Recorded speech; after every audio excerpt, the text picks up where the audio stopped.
Good morning. Today I would like to show you some exercises that I do. They take about roughly 10 minutes. Find a table, a stool or a chair according to how tight your hamstrings are this very day.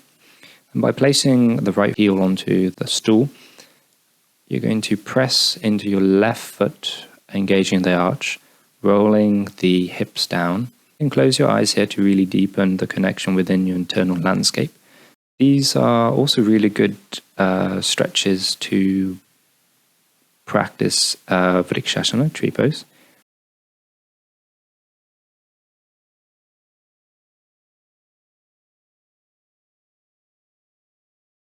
Inhaling, raising the arms up, and exhaling, you're going to twist the torso. So this is not from the hips, it's from the torso. You're going to twist towards your right side, maintaining that connection between the legs, extending the arms out, engaging the fingers as if you were doing Virabhadrasana 2. And then inhaling, roll the palms up. Exhale, bring the hands up, and then roll yourself down. So if you have a cup of tea, this is a really good excuse to have another stretch. So as in tree pose, we would have one leg down. In this case, the left leg is down, engaging in the arches of our feet. The right leg is twisted, so the knee is facing the wall towards the ceiling and the toes are pointed towards our shoulder.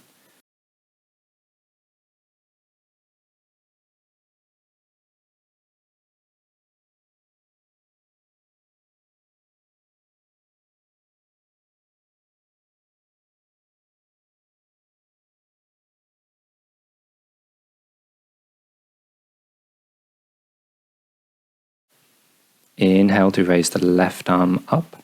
Exhale, again coming from the chest instead of from the hips. You can put the right hand behind you. Exhale towards the right side of your body.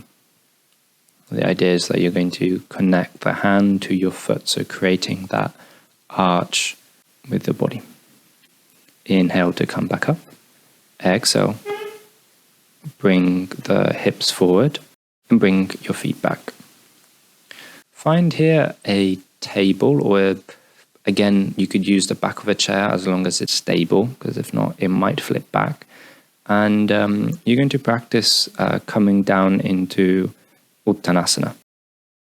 So the legs are straight, you can bend the knees first, and then exhaling, keeping your hips extended towards the ceiling, you're going to press the knees back. With the hands, you're going to walk them as far forward as possible to elongate your spine, making sure that the legs don't follow. So imagine as if you had somebody, a rope behind you, behind your thighs, pulling you back. And again, you have another rope or somebody pulling your hands forward. So that's how we get a nice stretch in our spine from the lumbar to the dorsal to the thoracic spine. Roll the shoulders out as if you were doing downward dog. And allow the head to relax, allow the neck to relax. You can keep your eyes closed. Inhale and exhale. Keep those movements active. To come out of the pose, bend the knees and walk yourself towards your support. And then walk backwards. Come on tiptoes. You're going to inhale, come forward, exhale, push yourself back. So this is a simpler version of downward dog to upward facing dog. So when we come towards our support, we're going to roll the shoulders back, lifting the spine up, maintaining a strong connection between our abdominal muscles and our legs, so we don't arch in our lower back.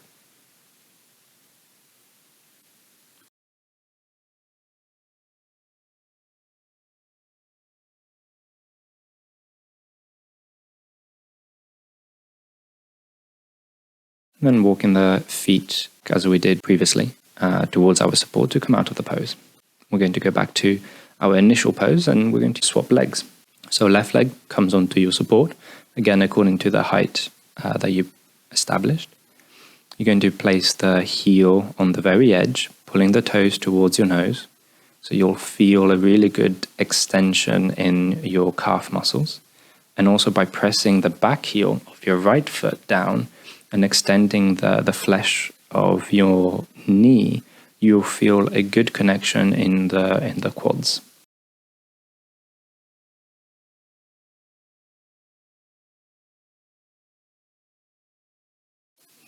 Inhale to raise the arms up. We're going to keep this pose for a few seconds, inhaling and exhaling, maintaining the connection between left and right leg.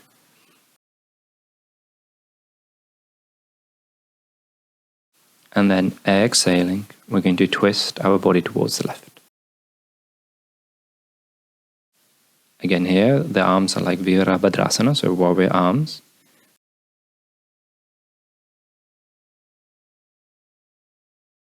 To come out, we're going to roll the palms up and therefore rolling also our trapeze muscles down. And inhaling, raise the arms up, exhaling, twisting our body back to the center and coming down to touch our toes if that's possible. Otherwise, we can put the hands onto our thighs. And then we're going to twist our body to face the wall.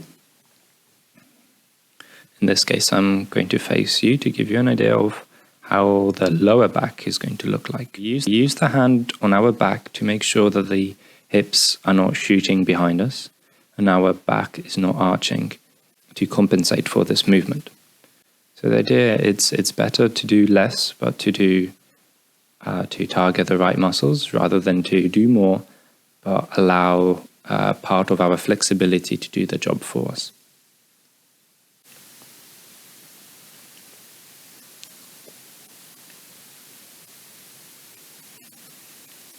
When you finish, come back.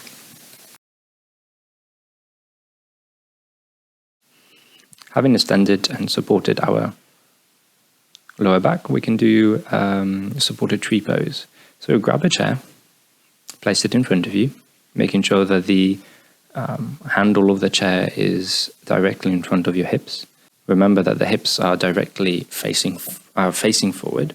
We're going to place both feet on the ground and then plant the right foot and the right heel, the right toes and the right arch firmly on the ground, rolling the calf in and the thigh out.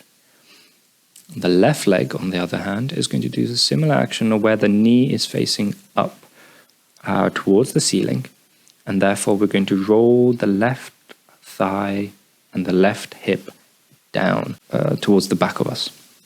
Placing the hands on the chair, it will allow us to focus on the alignment of our hips. If you wish, you can always remove the hands and practice balancing.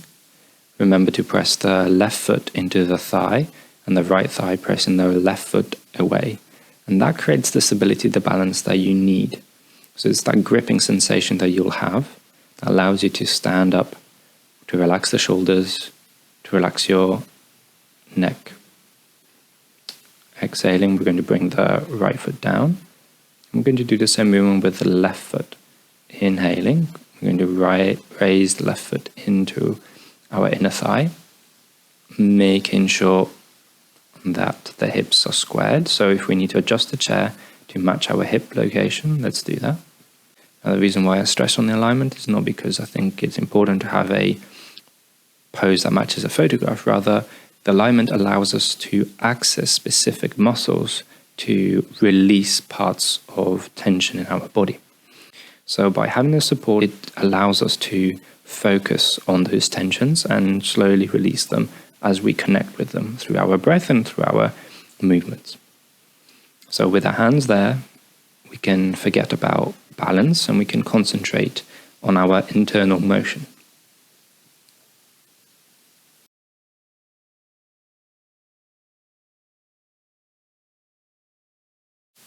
Exhale, come down with the leg. Walk the feet back as we did at the beginning to come into a half back.